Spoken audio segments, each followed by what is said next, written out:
Abaixa um pouco o som. Aí. Deixa baixinho no estilo pra voz aparecer. Senão vai morrer de gritar, ninguém. O cachorrão tem uma manobrinha que se chama escalada.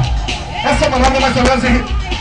o cachorrão vai mandar a escalada agora. A manobra é realizada dessa forma. O piloto vem, mandou a churrasqueira e vai escalando a motocicleta. Vai subir, vai subir, vai subir. Quem gosta, pode dar o chute. Cadê? Cadê? Cadê? Vai pra cima, vai pra cima, vai pra cima. Cachorrão pro tanque. Pro tanque, cachorrão, motochão. O moleque que é patrocinado pelo Mototanque, a maior indústria da América Latina de peças para moto. E na sequência do Whistling, ai, ai, ai, ai, ai. O pessoal pra cá pode ler, é de cá, é de cá. O pessoal quer tirar foto aqui. Cadê? Cadê? Cadê? É do lado de cá que o bicho pega.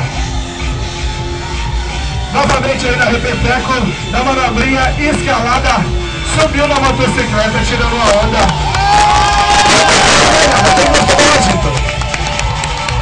Molecada, parabéns aí, galera da plateia aqui no Lembrado, a todo mundo que está presente em Três Lagoas, quebrando tudo aí na pista.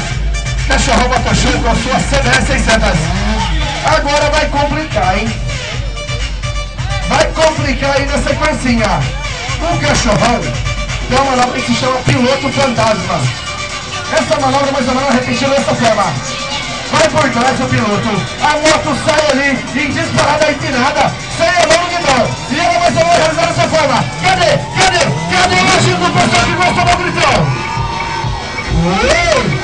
É uma motinha aí de 4 cilindros, sem o guidãozinho ali.